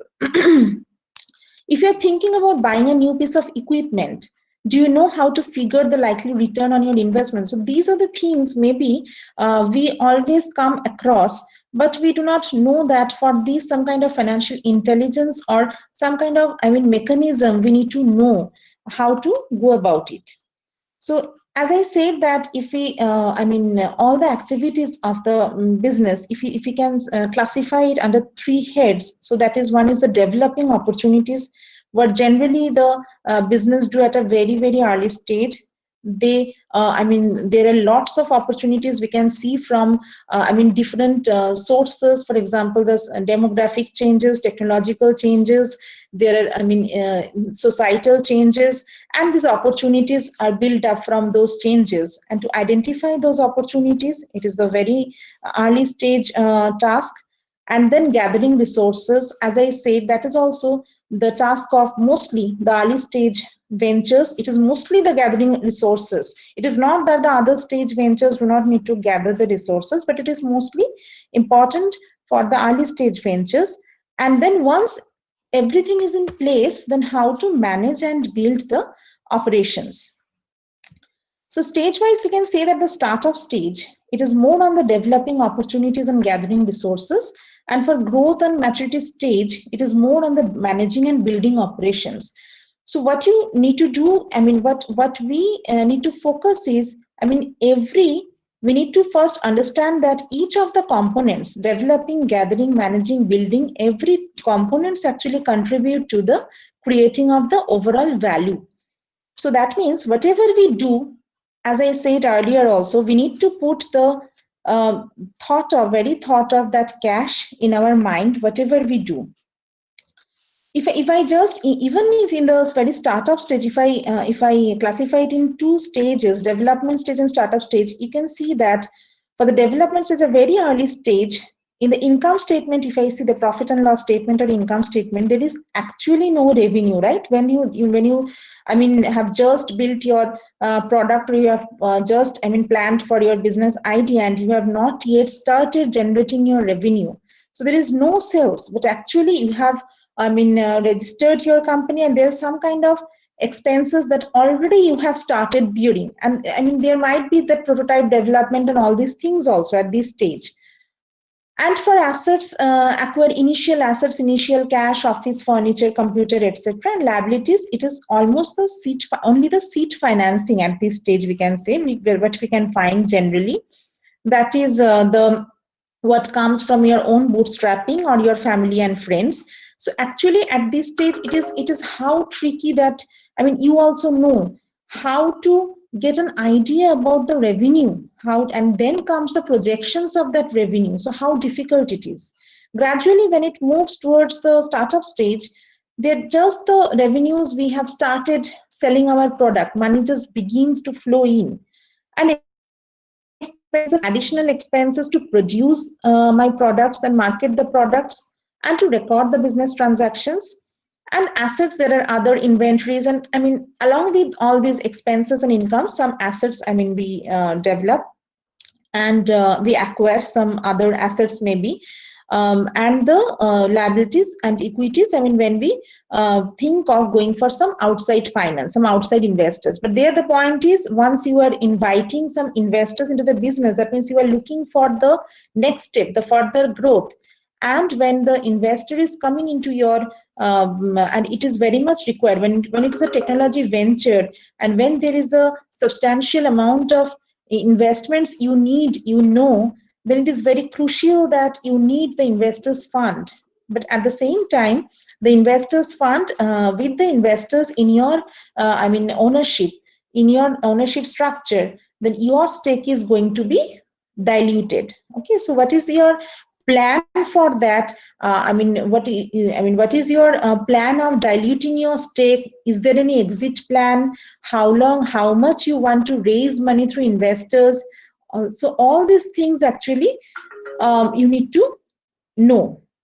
So if I now consider the very early stage, as I said, that the revenue is almost about the guesswork and the projections. It is very tricky to develop the financial plan, right? You are yet to know how your business is going to operate. So what are the things that needs to be projected? The revenue or the top line, that the breakdown of that, how to come up with a revenue figure. And that, because I mean, the investors, I mean, whoever it is, they only know the numbers, they only want numbers from you, right? And the cost, what you have planned, I mean, what you have thought of, the breakdown of that, and the profit projection. So when we think about revenue, there, as we all know, that there might be two approaches. One is a top down approach, where we just try to find out what is a market, the overall market size, if there is any market, and then in that market, how much percentage I can expect to have. And or the bottom up approach, that is a unitary approach, I should say, that for each unit of product, how much cost you are bearing and what margin you think that you need to cover up your other expenses. So in the cost side, if we try to see that, so for example, in the cost side, you need to identify what is the biggest barrier. Is that anything? So for example, there is already someone there in the market, some player in the market. So are you able to compete with that particular I mean, competitor in cost term? Or do you, if you think that the product actually you are I mean, building, or you are thinking of selling some, I mean, very crucial material required for that product is very expensive. So are you able, will you be able to bear that cost and still develop your product and sell into the market at a very initial stage? So identify the biggest barrier to cost. And then it is very important also to take advice from the market experts, from that material experts, and from the investors, because they are far more experienced than you, and they can help with the legal problems that you may face, or what kind of problems the incumbents face in the market, and is there any safety issues with the design of the product and all. And it eventually, this activity or this exercise helps us to know our business better. When you will try to convert everything into numbers, then only you need to think about your each and every component of your revenue and expenses, and then only it will help you to know much more about your business. And then the next point is to decide the initial scale of the business. So is it a 10 units of the product or 100 units of the product? What number of products actually you can build with your capacity, existing capacity? And I mean, if you go on with that, so how much revenue can generate and how much, what is the profit? It is not profit initially. So what is the amount that you can, generate by doing that? So for each revenues and expenses breakdowns, there lies some assumptions that you also know, right? Everything is subjective. You are yet to operate. You are just getting ideas from other players in the market, from your other advisors. So identification of the opportunities and challenges help you to make those assumptions. Those assumptions are based on your opportunities and challenges. So you will find that for the investors, there are, n number of plans with a similar hockey stick projections. Means what? Initially there is a very low, no growth actually. There is a, decline, and there is a sudden increase, and there is a sudden sharp rise in the growth. So there are many this kind of projections the investors have. It is, and they are very familiar with it. So what they actually intend to know, that what you are telling about your business and how much you know about your business. It is not always that you are lying, but because most of the cases the entrepreneurs are very much backed by their over optimism. So is it that they are knowing or they're guessing? So guessing is mostly what they find among the entrepreneurs are doing, but it is better if you guess less and if you know more.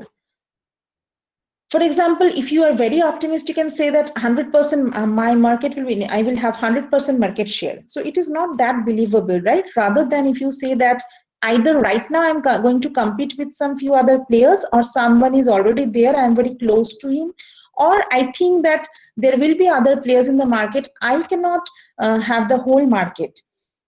So, and if there are possible, that is very important. You have to be very honest to your investors. If you feel that there are some possible challenges which you have identified, you need to be very honest about that, and you need to project that these are the challenges. Don't think that if I put this challenge, then I'm not going to get the fund. So that possible challenges also you need to project if it is there. So even after all these, the ventures may fail. Why? Because not cheap enough to match up with consumer demand. Even if you have a very good product, very good idea, but maybe the customers are not ready. They are very skeptical about the new product, right? Sometimes it happens initially. Maybe that's why. There are we come across about the serial entrepreneurs or the entrepreneurs who have, the other entrepreneurs who are following others, and after following them, they actually become successful. But the initial initiators, they did not get the success. So customers are very skeptical about the new product. Sometimes it is not. They find it is not cheap enough to match their demand.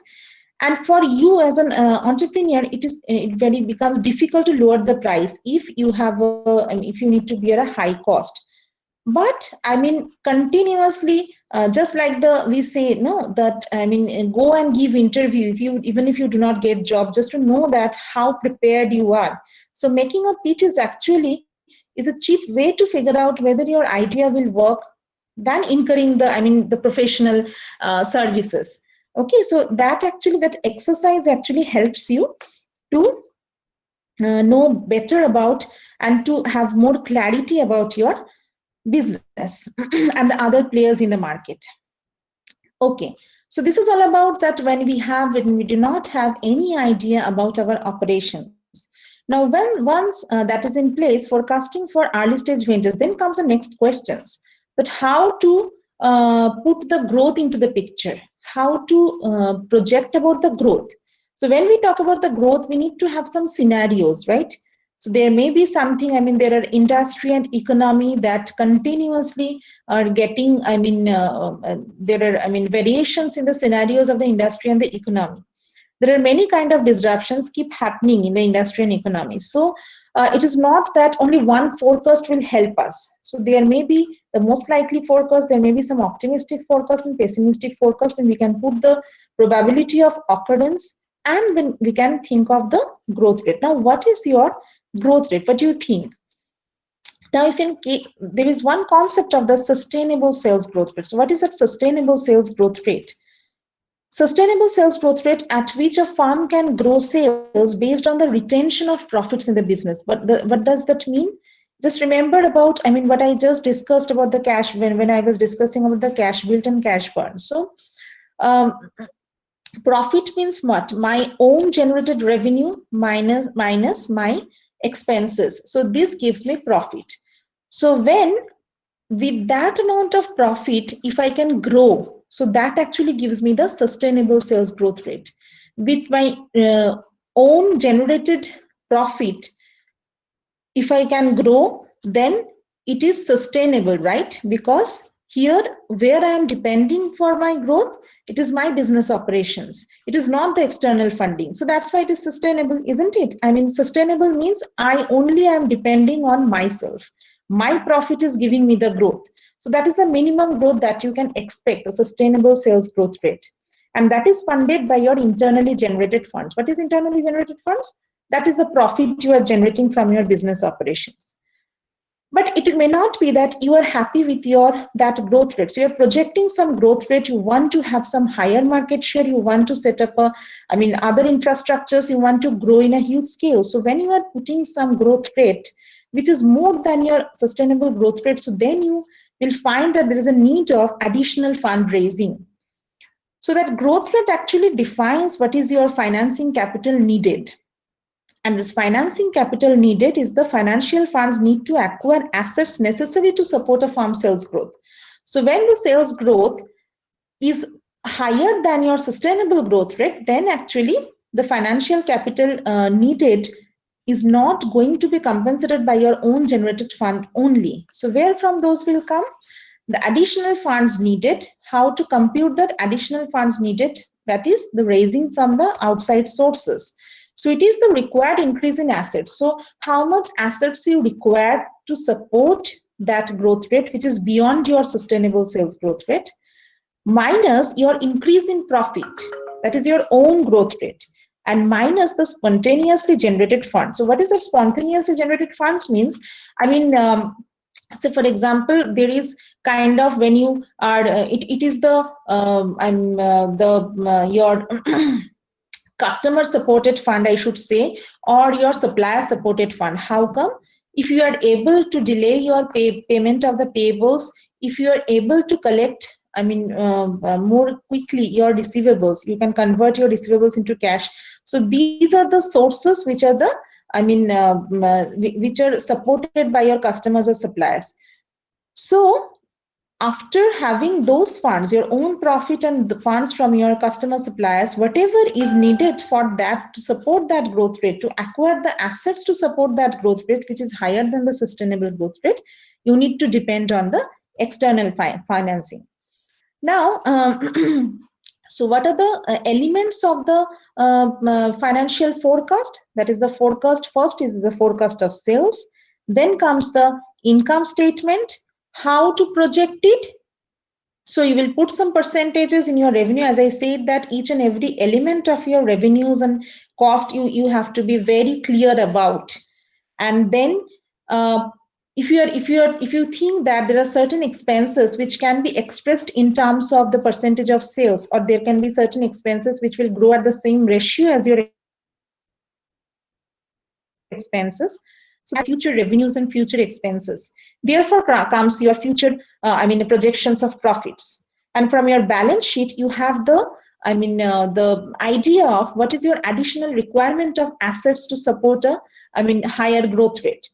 So from that, you will get, when you try to match the two sides of the balance sheet, you will find that there is a funding need. That is your additional fund needed. That will come from your balance sheet. And there is also, you need to project a statement of cash flows, that how over the time period your cash flow is also going to grow. So this forecasting will actually tell the investors and tell you also when you are reaching your revenue, when actually you are reaching your own goal of growth, and then how if you require some external funding, what time you require that, what kind of funding actually you require, and all these things, these projections tells us. Now coming to the financial management. So one part is, I mean, when it is a question of raising fund from outside sources at the very initial stage, and then comes as another very important, crucial thing that the startups should look into. That is, once it is there, the fund is there, how to manage the fund, right? When you already have started your operations and all. So financial management operations of the startups require the record keeping, financial planning, management of operations assets, acquiring new assets. So these are the regular things for a venture that helps us them to operate and to grow, and forecast of those assets necessary to grow the venture over its lifetime. So why this financial planning is needed? Because to consider the impact of seasonality in sales. So whatever may be the, I mean, product, you will find that mostly you will find that there is a seasonality, and especially for the early stage ventures, when the sales are not, you cannot say that this is the kind of trend. There is no trend you have set. So you will face a kind of seasonality in sales. And for seed stage, when it is the operating profit is yet to reach cash burn, leading to non-payment of your liabilities. And in case of growth stage also, lack of operating profit to fund investment. Maybe you have reached the growth stage, but maybe you still lack the investment. Because investment requires huge fund. So for that, the seasonality in sales, there's a continuous requirement of cash, actually, that creates panic among the entrepreneurs. And cash panic actually detracts from primary goal of value creation through product innovation, development, manufacturing, and sales. So you just can think of, if you have your own venture, I think you have experienced, and many entrepreneurs have experienced that during the COVID time, all businesses face that kind of panic, but especially the startups. I mean, how much panic actually made them. And what should I say is, it is not all the time it is their bad luck. Sometimes the lack of planning actually, which actually made, because just remember the runway or the that I discussed, that it is the more you have the planning, the more you know that how much cash actually you need to have with you. Even some externalities are there. So getting from one cash injection to the next is the more challenging than designing, developing, and manufacturing. That you will find even if you have not found it yet. But how to get new funds that you require for your further scaling up your venture, that is the most difficult part. So we need to understand that what are the day-to-day needs of the cash, and what are the cash reserves, why these cash reserves are required. So I do not think that I have enough time to go through all the slides in detail. I just, if there is something to say very specifically, I'm just, so how to be resilient? The strategy is to focus on the product, supply, customers, and market. And as I said, that put cash at the heart of all your operating and strategic decisions, whatever it may be. It is your R&D, it is your marketing. These are the very important things you need to do as a startup. You need to be visible among your customers. For that, you need to do marketing. Your operations, you need to provide quality things. Otherwise, you cannot build a brand. You cannot retain your customers. For that, you need to bear some cost. You need to do R&D. Everything actually, you need to keep a good human resource, skilled human resource with you. So whatever is there, but always don't go by emotions. Put cash at the heart of all the decisions. Working capital, purchase to pay, forecast to deliver, order to cash. This operating cycle, when you are just parting away with your cash for acquiring materials, from there to making the finished products, from there to sales, your cash is blocked all the time in the inventory. So how to release that cash, how to make this, reduce this cash conversion cycle, very important. And there are other than your working capital plan, other things, other compliances, other investment decisions you need to make, the tax you need to pay, everywhere you need to put cash in the forefront, the requirement of cash. So how to survive? Very fast, I can say that, as I said, focus on the cash to cash conversion cycle. Think like a CFO across, you are not the CEO, you're the CFO. I mean, it helps you actually to be resilient, and because when when there's a crisis, everyone is fighting, many of them are failing, and if you are doing it systematically, then you have less competitor in the market. Think about it, and you will win. There's a chance of winning is actually higher when there is a crisis, right? Because others are not able to cope up with that because of lack of planning, maybe what you can overcome. Revisit your variable cost. So is there any variable cost but you are incurring which is unnecessary, the training costs and the traveling costs and all these? So you can reduce, if you can reduce those, reduce your fixed cost. You can, I mean, the rent, the interest, if you can reduce those costs a bit by reducing your requirement. Is there any, I mean, possibility spending less on the advertisement? Because there is, for example, this lockdown time, advertising actually doesn't help you, right, in this kind of crisis, because people do not buy. They, if you market your product, or if you do not market, for some products, I'm saying, not for all products, many products actually fared very well in this time. So advertisement does not matter. So think about it when you are spending, where you are spending. Revisit capital investment plans.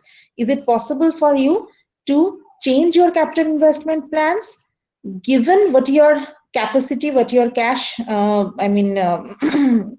flow you have with? Can it be postponed until the situation improves if there is a crisis? And what capital investments are required for creating competitive advantage? Is it really required, really necessary? Focus on the inventory management. Inventory management is actually very important. Sometimes we say that keeping inventory is good. Keeping inventory is bad because if our cash is getting stuck in the inventory. So that's why we are not, and it is not very easy to convert it, to get it liquidated. Even if it is a current asset, even if it is a liquid asset, we still find that it is even, I mean, than other current assets, raised receivables and other things, inventory takes more time to convert, right?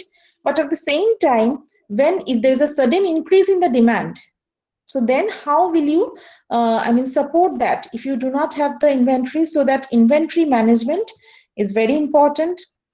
Now, extend payables. We always say that to keep our cash, it is very important to extend the payables, if we can delay the payment to the suppliers. But is it that always good?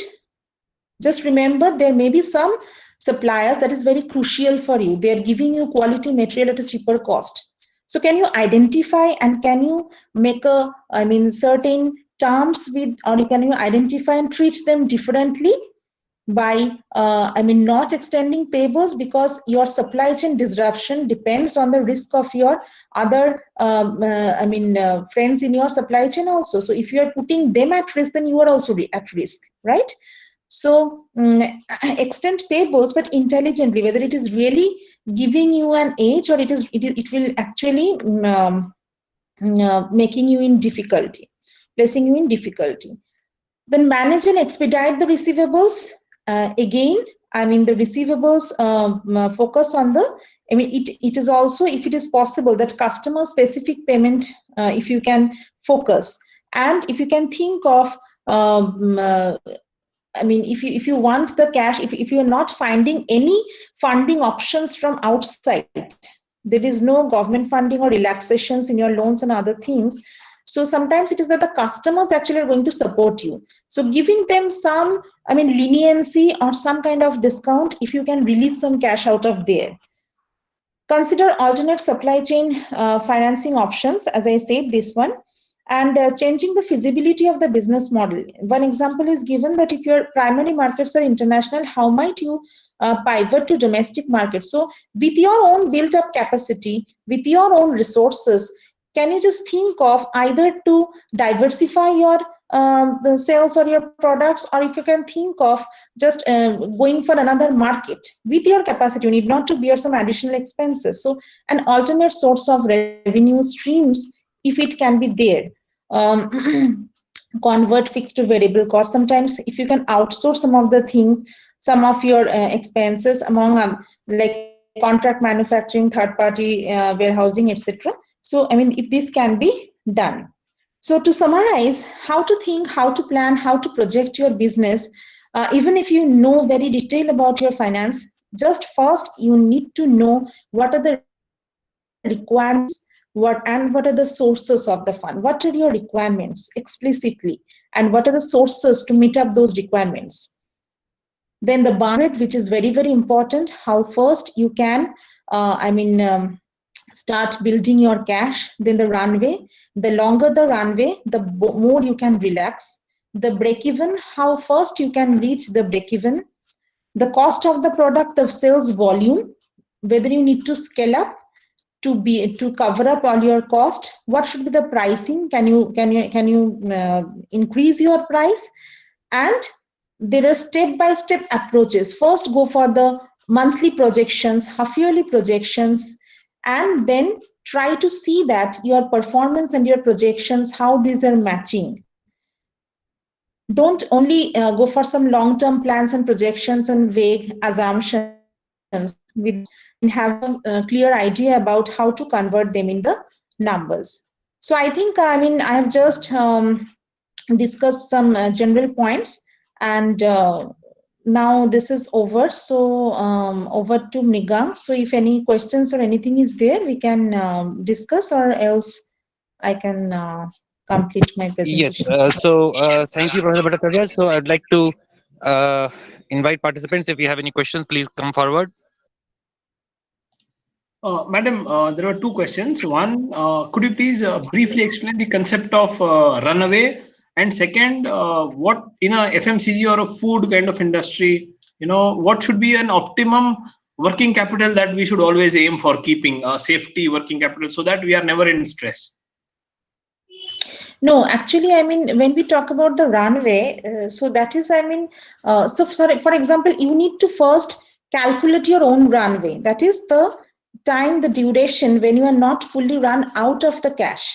So if you think that it is for example 3 months, if you have the buffer cash, so then try to increase it in 6 months. That means you need to take hold of your cash as much as possible and try to cut down your expenses, your cash outflows, so that your runway gradually can increase. So it is not that there is some ideal kind of thing. So first you need to calculate, first you need to think of that what is your existing runway, and then gradually if you can increase that. Okay. Yeah. Madam, Hello. one question from me. Hello. One question. What Yes. is burnout? Burn. Okay, so Yes. cash burn, as I said that this is very important, and especially for the early stage ventures, as I say that it is very expected, it is very usual that initial stage you will burn your cash. So just think about it. There are whatever maybe the business activities, actually you can classify it under 3 heads. One is your operating activities, one is your investing activities, and one is your financing activities. So what is your operating activity? Operating activity means the revenue what we generate by selling our product, and the expenses we bear to make that production happen. There are manufacturing expenses, there are other administrative, marketing, selling expenses. Okay, those are the day-to-day expenses for making and selling your product. What is the and where you find those expenses and those revenues? In your income statement or in your profit and loss account statement. But what is your investing activity? Investing activity is not that, every time with your, it is a periodic cost each and every year, or each and every period actually you incur that cost. At the same time, it is not your production cost that whenever you produce and sell, that cost you bear. It is a one-time kind of expenses. Okay. Okay. And your financing activity is the cash flow you raise from the outside, as an outside financing. So now, if I ask you, say for example, it is very easy to understand that if I ask you that what is the expected sign of the investing activity, cash flow from investing activity, is it a good or bad thing? So generally we say that positive cash flow is good, right? So when it is positive operating cash flow, definitely it is good, because that means that my revenue is more than my expenses. But if it is a positive investing cash flow, what does that mean? That means I'm selling my asset more than I'm purchasing. So it is not that good, right? That means I'm not growing. There is no growth opportunity. So whenever there's a growth opportunity, I invest. And once I invest, my cash outflow happens. So that means there's a negative cash flow. So when my summation of my operating cash flow and investing cash flow actually becomes positive, that means my operating cash flow, that is my revenues more than my expenses, cash inflows more than my cash expenses is so much that it is even able to meet up my own investments also. Okay, so that means I am building cash. I am meeting up my all operating expenses. I am even meeting up all my investment expenditures, and still I have positive cash. That means I am building cash. And burning cash means what? My cash is not enough to meet up my operating expenses. My cash is not enough to make the investments. Okay, so that means I am burning cash. So when I'm burning cash, whose cash I'm burning? So when my cash flow from operations negative, cash flow from investment negative, together these two are negative. So where from I am getting the cash then? I need to depend on the outside fund providers. So from outside fund providers, I'm taking the cash and then I'm spending it, right? So what I'm doing, I'm actually burning the cash. Okay? So it is very expected at the very nascent stage that cash burning will happen. But as our target is always to get break-even point, to reach the break-even point as fast as possible. Similarly, our target is to start building our cash. Okay. Okay. Thank you, madam. Yeah. How can we decide that if some investor is investing in our business, so how much he can get stakes in our business or something? That actually it is not you who is going to decide, right? It is, depends on how much. That is what I told. It depends on how much fund you need to raise by that fundraising activity. So if you think a certain amount of capital is, so you have a ownership in the 100% ownership in the firm. Okay. Now, and your total capital is also there in your balance sheet. It is showing. So how much capital you have provided into the business, and that for that your stake is 100%. Now, when additional investors are coming into the picture with additional amount of funds, where total capital gets increased, so that means the percentage of your share is getting reduced and the percentage of another investor is coming into the picture. So how much the amount of fund you are going to raise, that is actually the stake you are going to dilute, right? And this amount of fund, so that means this amount of fund actually you need to identify that what is, you need to calculate that what is the amount of fund I need to raise. Now the point is where from you can think about what is the fund you need to raise. As I said, if you need a certain amount of growth, you need additional fund, and that additional fund you do not have, because still you are not in a position of cash build, you are burning the cash. So that additional fund requirement, how it can be supported, if I want that, if the entire amount is going to be supported by investor, so then you calculate that what is your stake dilution. So if you're not ready to accept that dilution of the stake, so don't go for that fundraising activity. So in that case, you're not able to generate that amount of fund. So gradually, what is the other option available to you? Not at a very early stage, but late stage, you can also think of taking, loans, right? So in that case, you need not to dilute your stake. You will take loan and you will pay interest. But remember, at the same time, your business is becoming more riskier, because if it does not perform the way you expect, but you need to, however, meet up the debt payments. So that means if it does not perform well, so you will be in problem. So it will make your business more riskier. Okay, so dilution of stake entirely depends on how much fund you need to raise, and that entirely depends on what is your requirement to reach a certain level of growth. Okay. So, are there any other questions for Professor Bhattacharya?